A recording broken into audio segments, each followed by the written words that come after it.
Ladies and gentlemen, welcome once again to another episode of the Ferris Wheel. I'm one of your three co-hosts, Ferris Kennedy, and in the booth across from me, Stephen Wheeler. And to my left, Dr. Ian M. Clark. Gentlemen, how are we today? We're good. Excellent. It's so wonderful to be here. This is fantastic. So this is a little something that the Ferris Wheel is doing, I guess, a special series, we like to call it. These are small little series that we're doing on certain artists. And today is actually, we're doing a piece on one of my favorite bands, which happens to be the Foo Fighters. And we're going to discuss in depth a little bit of the history of the band and how things got started.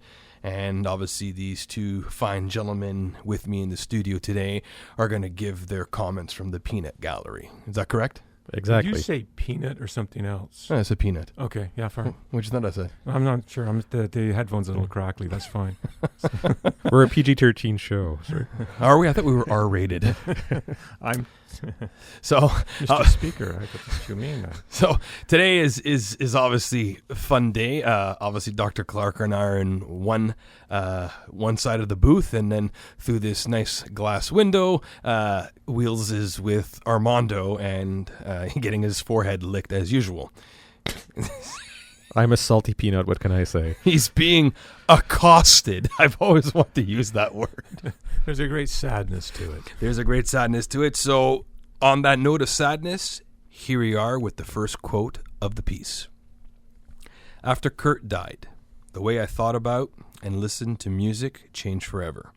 All that BS, which I tried so hard to avoid, all of that freaking cool, all of that freaking guilt just went away.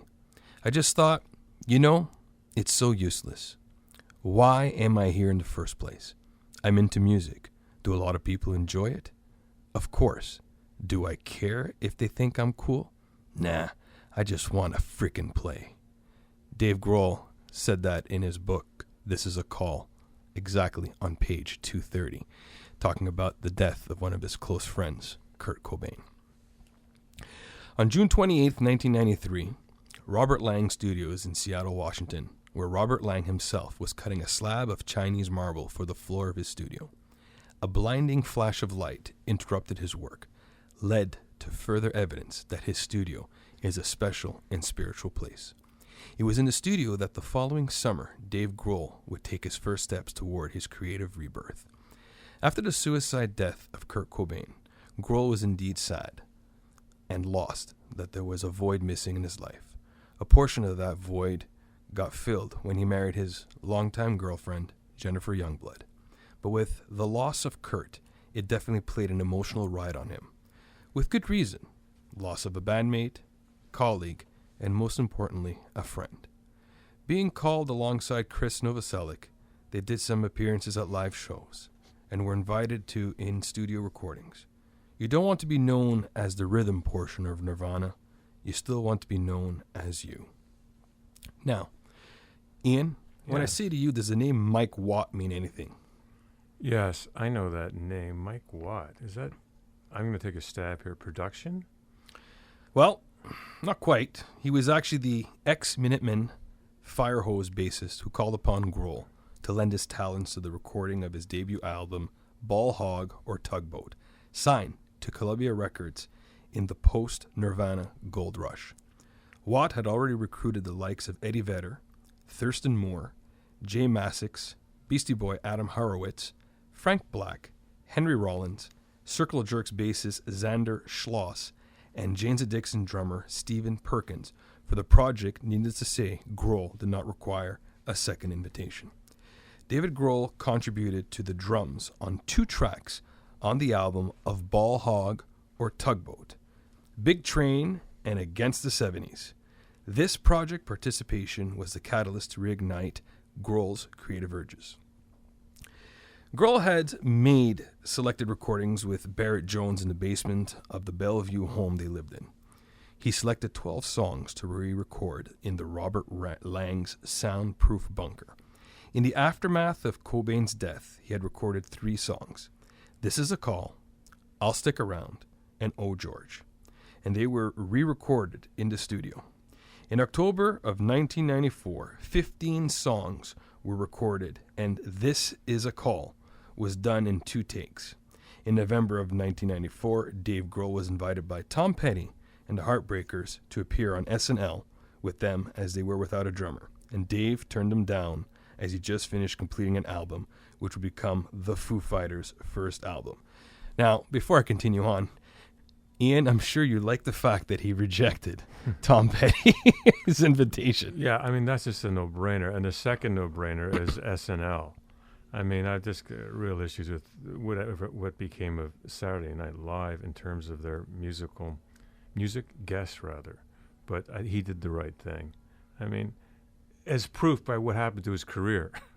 Right? Well, that's the funny thing, and I don't know, Wheels, if you read, but yesterday it was all over the radio that David Grohl clearly said there was only one band that he would actually go and drum for and leave his Foo Fighters. AC/DC. Exactly. Imagine that. So now he's got to go over he's got to go over Chris Slade, probably go over Phil Rudd, I believe. I think so, yeah. Which he probably could take them out at the same time because he's still pretty jacked for a guy who's going to be 50 in next year, you know? So I'm a, big Grohl guy. But anyways, get back to the piece. So, if it wasn't for Barrett to play Dave's demo to Seattle radio station DJ, which is the first song that they heard was I'll Stick Around. And with little mixing, he decided to pursue this and release 100 copies on cassette. This was actually inspired by the former drummer of the Police, Stuart Copeland, to release the album under Clark Kent. He went with a more fictitious name, Foo Fighters, which came from the Second World War, where U.S. Air Force patrol German skies and encounter strange aerial objects that resembled UFOs. The concept was not to draw any attention that it was Dave Grohl.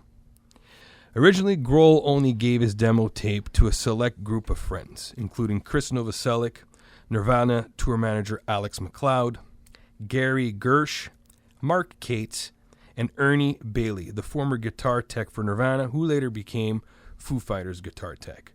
It ended up spreading like Ebola, and another impressed Seattle luminary named Eddie Vedder who got a hold of it, and he loved it so much that he played it in the third quarter of his 4-hour DIY self-pollution radio show and aired some of the tracks.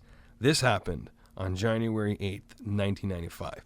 I like the fact, and we're not going to, still part of the piece, I like that it's Eddie Vedder, Eddie Vedder promoted this. Like, this is Eddie. Eddie has become, or was, I don't know, like the godfather of grunge. And he just was positioned for it. He was everywhere in the 90s, from like these tiny bars to the David Letterman show. Like, he's a really interesting cat. He did soundtracks, right? Into the Wild. Like, he's an interesting guy. He's very enthusiastic, energetic guy. Now, what's funny, Wheels, that he was actually the lead singer in my super group that I chose. Yeah, well, we're being nice. Yeah, so that's it. We're being nice. Ian, that's kind of you. I like that you're nice once in a while. But he's not going to have him sing Maggie May, right? True. Wake up, Maggie. It's not going to work. You want Rod. He could. He could sing it. He could sing it, but, hey, I'm still... what we're referring to here, ladies and gentlemen, is our kind of ideal bands that we selected a few shows ago. And I'm going to hang on to Rod Stewart like a wet rag because he still has that great rock voice. I want you to ignore the disco. And this, what does he call, American Songbook? He does Gershwin and all this stuff. But the rumor is, this is a side track, of course, to the Foo Fighter piece, but the rumor is that he's getting back with Ron Wood, and they're going to get into the kind of the Faces circa 1970 grunge bit, a lot of... So you mean to tell me Mick Jagger will let Ron go again and do a side gig? He'll do whatever he wants. Yeah. I don't know what Jagger will do. Jagger's 115 years old now, so he's had another kid, eh? What's that? Yeah, I think he's had another kid. Yeah, well, love is strong and you're so weak. Anyways, back to the real band, not the Stones. So, where was I? Oh, yes. Foo Fighters was unofficially a band in late December of 1994. And Grohl needed members, as playing all these instruments live at a concert would be impossible. So you gotta realize, he was a one-man act. And it was time to look for musicians, and the second member is a bassist by the name of Nate Mendel, who was born and raised in Richland, Washington. Now, Nate played in a punk rock band called Diddley Squat. He also played for Christ on a Crutch, Brotherhood, Sunny Day Real Estate, and Chewbacca Kaboom.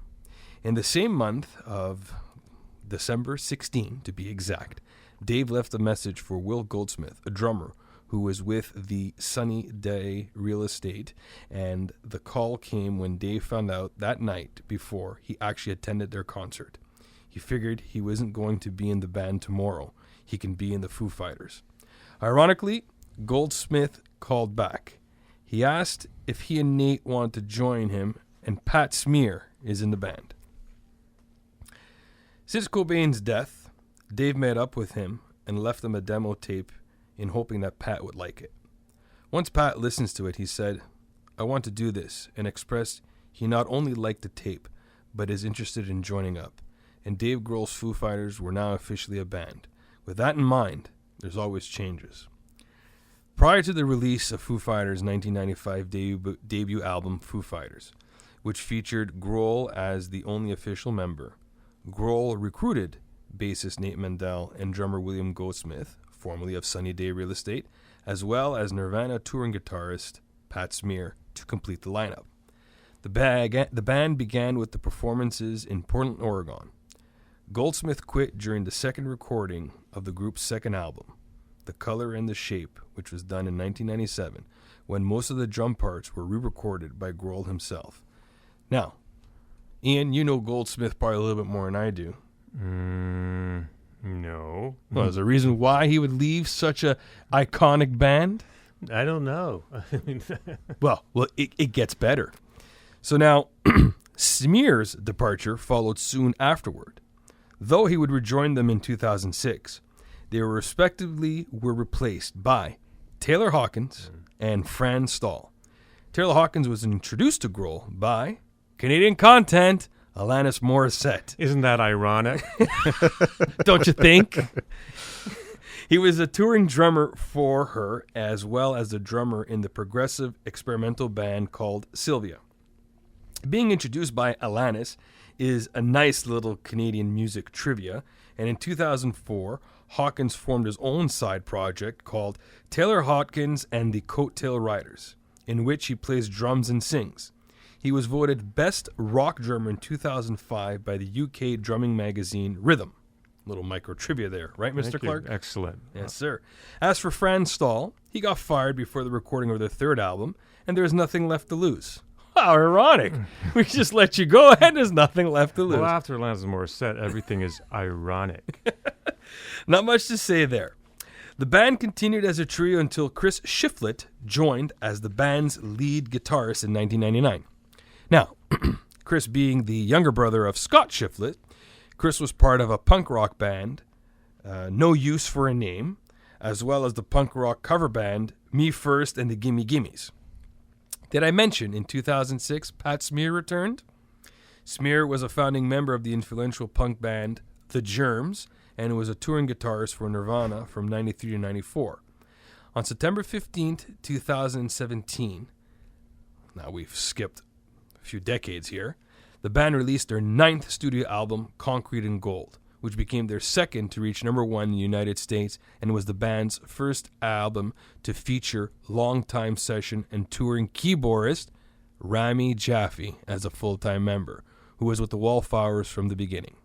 Yeah, I found a lot of their songs shy of 3 minutes. Something like that, yeah.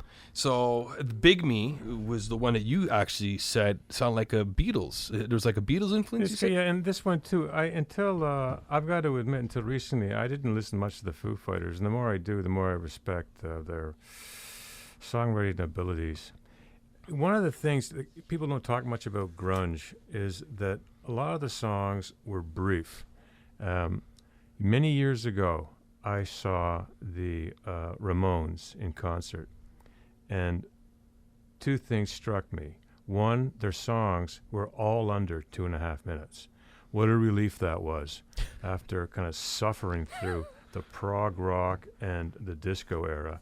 Number two, they were all really ugly guys. And it was stunning. It just kind of put you in your place. They didn't care. In fact, they uglied it up. They were really aggressively unattractive. And together, it was a strange combination. Now, this is pre-grunge. Grunge kind of was born of this stuff, and they kept the songs more or less brief, which I think for rock and roll, when you go over 4 minutes, you better have a damn good reason. And here's my good reason. For all the studio albums that the Foo Fighters have released, I am proud to say I actually have all of them. Okay? One of them I can't really find on the hard copy, so it's on my, what do you want to call it, iTunes, digital music. Yeah. But it's still in my library, is it not? It is indeed. Yeah. So the way the Foo Fighters albums go, the first album was called Foo Fighters, released in 1995. The second one, The Color and the Shape, released in 1997. There Is Nothing Left to Lose in 1999, where they said goodbye to Franz Stahl. Au revoir. Then they had a couple of years off, and then they went One by One, 2002. In Your Honor, 2005, it's a double disc. Echoes, Silence, Patience, and Grace, 2007. I actually met my current spouse over that album. Funny enough how this album seems to resurface in 2007. Wasting Light in 2011. Sonic Highways in 2014. They released a nice little EP in 2015 called Saint Cecilia. And then the latest album, which I just mentioned recently, is Concrete and Gold. Now, getting back into the history of the Foo, on July 4th, 1995, the Foo Fighters was released to the world on Grohl's own Roswell Records, distributed by Capitol Records. Wait a sec. Something just occurred to me. What's that? Foo Fighters, UFO, right? Yeah? Roswell, that's the tie-in. You like that one? Roswell's not bad. That's why he called it Roswell. I didn't get it till now. I'm always thinking. What about Capitol Records? I don't know. Well, they were the distributor of the Beatles back in the day. Were they the distributor? Well, they started out as Frank Sinatra's label, and he sold it, and it became the distributor of, amongst other artists, I think, the Beatles. Yeah, the Capitol had the Beatles. They had a whole bunch of guys. They were gods. And then Sinatra split off on his own label, and the only other guy of note on that label was Neil Young. That's always cute. There's some micro trivia for you listeners. Neil Young and Frank Sinatra were on the same label, and they were the two reigning heavyweights. Yeah, but here's the funny thing is that Neil Young was the one that kind of started the grunge movement, did he not? Interesting yeah. So it's interesting. Both musically and in terms of fashion. He just did it because he just dressed poorly and didn't bathe. It was unintentional. Now, getting back to the Roswell, the artwork actually for the album was done by Dave's spouse, Jennifer Youngblood, which is now the wife of David Grohl. So now, Foo Fighters are not an indie rock, just in case people get the bright ideas, as Roswell Records was distributed by Capitol Records. Now, Ian, you told me that it's really not your independent label because indie rock is supposed to be mostly independent labels. Yeah, it's been, when I first started off, the term came kind of to fruition, or whatever came to light in the 70s. And it were these small, tiny little labels with like 30%, 30 cents backing. There was nothing to them. But they brought forth, especially in England, some like Elvis Costello or whatever it was, like Ian Drury. These guys came out of these smaller labels. And that was indie rock. And you could only get their EPs usually or cassettes at certain stores. This is massively pre-internet. And that's the way indie rock started. Now what happened was the big guys kind of twigged and they realized who people were buying. And so guys like Elvis Costello got record deals with big labels, be it Capitol or Epic or whatever was going on at the time. And this is why I had clearly put in my piece, this is not your typical independent label. It's Dave Grohl, which today, his name alone should speak volumes. In 2000, 2000. Oh, Jesus. 2011, Dave Grohl did an interview with Guitar Magazine discussing his song writing, and he quoted, "I approach every song trying to write the biggest chorus I possibly can.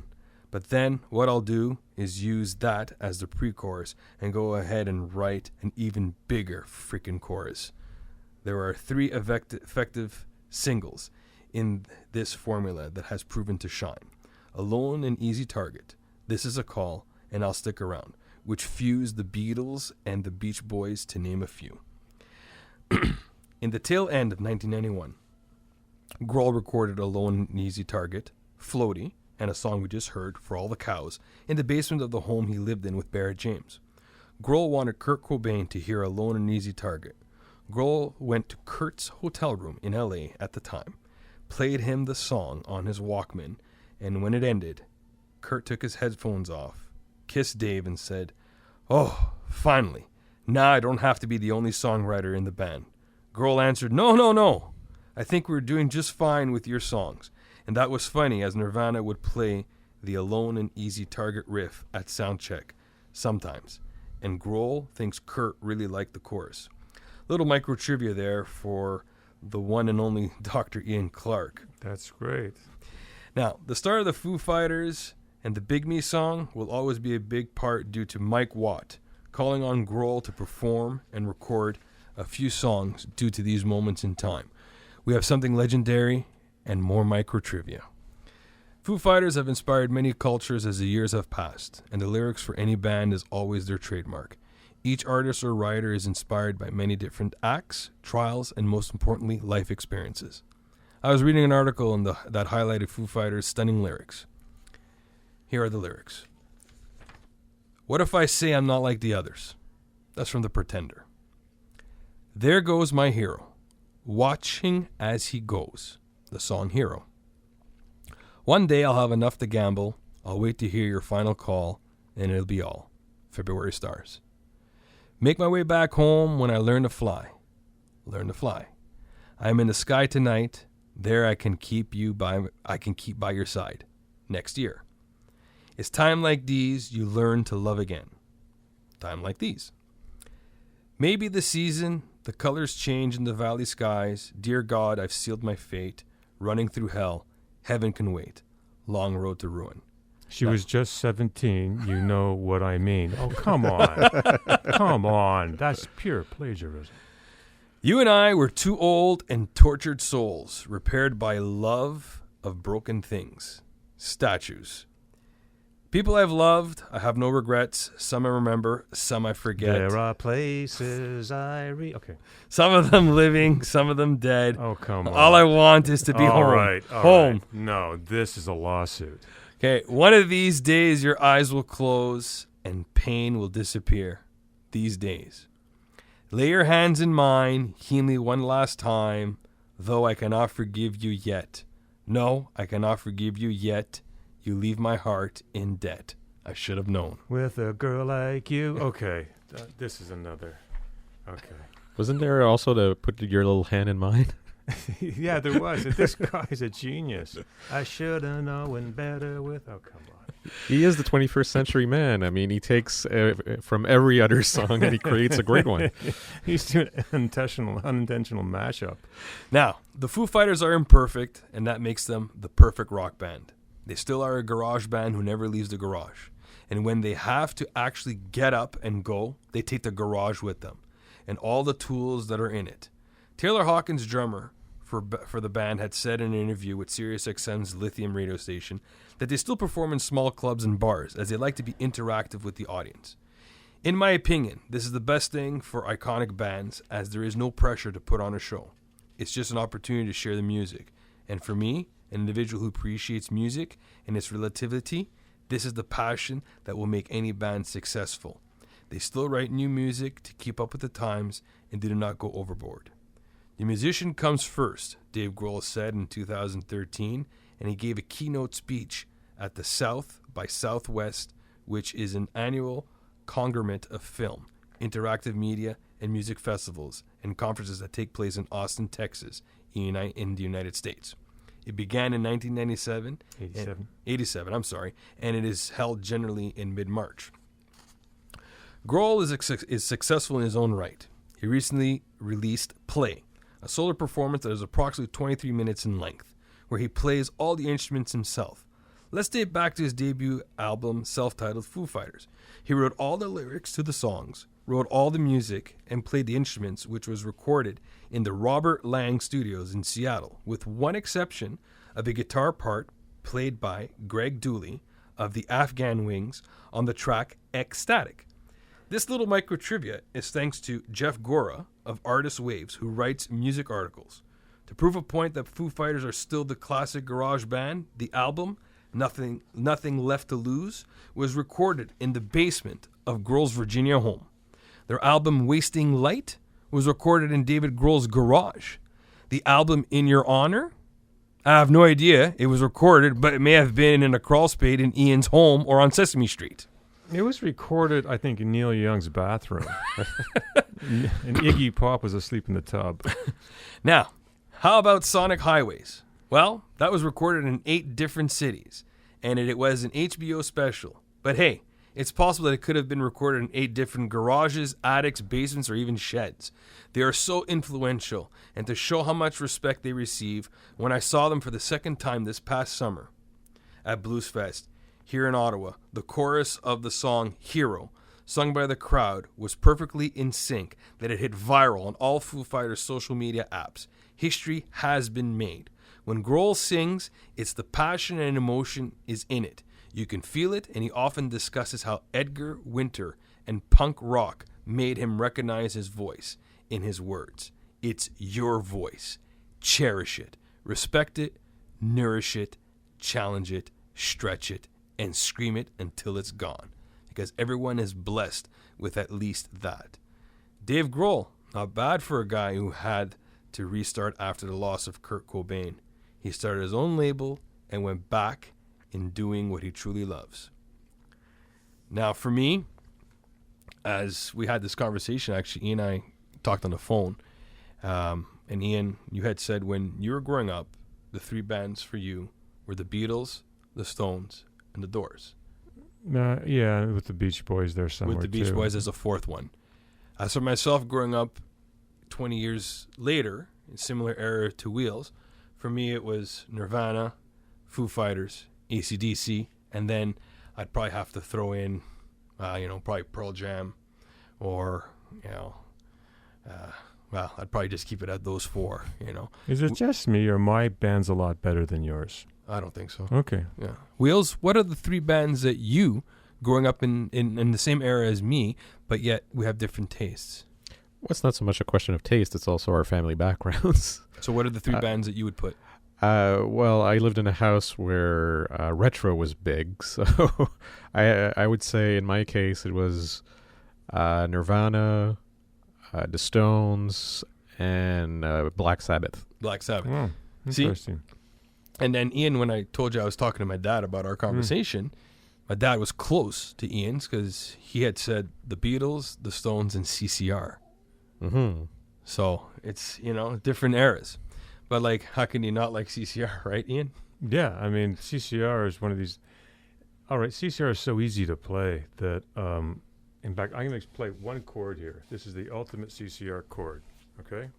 And this is why CCR is played by every bar band in the world, and why they are so loved. This is called the ultimate CCR chord. Here you go. I'll see if I can remember it here. Something like this.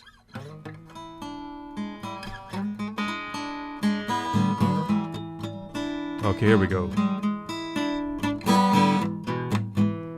Okay, that's it. As soon as you hear that opening, you know what it is. That's why they're so beloved. They're so easy to play, and every bar band in the world plays CCR. And actually, this little interlude worked out perfectly for the next segment of my piece on the Foo Fighters, bringing up Everlong. Everlong has to be one of my favorite Foo Fighters songs of all time. There are 2 versions. The original version, which is in Ian's words, the much heavier one, and it was recorded 21 years ago, and it's off their 1997 album, The Color and the Shape. Then there was an acoustic version released on the Greatest Hits album in 2009. Now, how did the acoustic version come about? Very simple. It was March 18th, 1998, when Grohl went on the Howard Stern Show 21 years ago and performed it there. During that studio performance, it was just Grohl and drummer Taylor Hawkins. The song became so popular that Grohl never recorded acoustic, as he always does acoustic version when he writes songs. The performance was a spur of the moment on a 7 o'clock time slot. From that performance on the Howard Stern Show to the last line, "You've got the promise not to stop when I say when," made history for this song in its acoustic version, which in my view is the best. The Stern Show campfire style went on to energize this song as their trademark hit ever since. The solo rendition was performed at Howard Stern's 60th birthday special and memorable performance on Letterman's last show. When this song was originally recorded, Grohl played the drums as Hawkins had not joined the band yet. And when this was written, it was at a time that Dave Grohl's assets were frozen. He was living in a sleeping bag in the back room of vocalist Pete Stahl's house. Those assets were definitely frozen then. Yeah, they were. In a car by the river. That's it. Yeah, down by the river. But he had frozen assets. Now, I'm going to read a statement from David Grohl. Sure. David Grohl states, "The first time I went on the show, I was horrified. He really was someone I grew up to listening. I was really intimidated and kind of nervous. I hadn't done much with an acoustic guitar live. I use it for writing, not really for performing. We got into the studio and he asked if I'd play a song. I was kind of nervous. Because it was so early, but also just because I hadn't ever really done that with an acoustic in front of people. I don't remember if he requested Everlong or if I just started playing it, but it turned out really well. I hadn't realized what I had done until later, when he started playing it on his show. And people at our record company were really into it. They wanted to kind of start working it as a single. I think this is long after it had been a single, the rock version. Something happened that morning that was really special, and I don't know if it was because I was just so spooked by being there, or, sitting next to someone that you've grown up listening to and looking up to. Having to play a song like that on an acoustic guitar at 7 o'clock in the morning, there was something about it that sort of changed the direction of our band. Up until then, we really focused on rock stuff. Something happened that morning where we thought, wow, maybe we can do this too. That song blew up all over again because of that version, and it was purely because of Howard. It sounds crazy, but I don't know where we'd be right now if I hadn't been for that morning in this studio, or what we'd have done if we hadn't opened up that door to doing acoustic stuff. So we owe that guy a drink for sure. And this is my Foo Fighters piece. Wonderful. Thank you. It's really a great piece. Well, excellent. When you have a passion for things, like Ian says, it comes easy, doesn't it? It comes easy. Yeah. Well, comes easy. It took me a while to write. Yeah. That took you, 2 years, I think? Yeah, 2 years, yeah. I was waiting for them to come back. When I saw them first time in 2008, then I figured, I'll start working on a piece now. It should take me about 10 years to decide to come back again. I do a paragraph every month. That's it, a paragraph every month. So that is my piece. Excellent. I will sign off. I'd like to say I'm Ferris Kennedy. I'm Dr. Ian Clark. And Stephen Wheeler. Have a good night. Good night. Good night.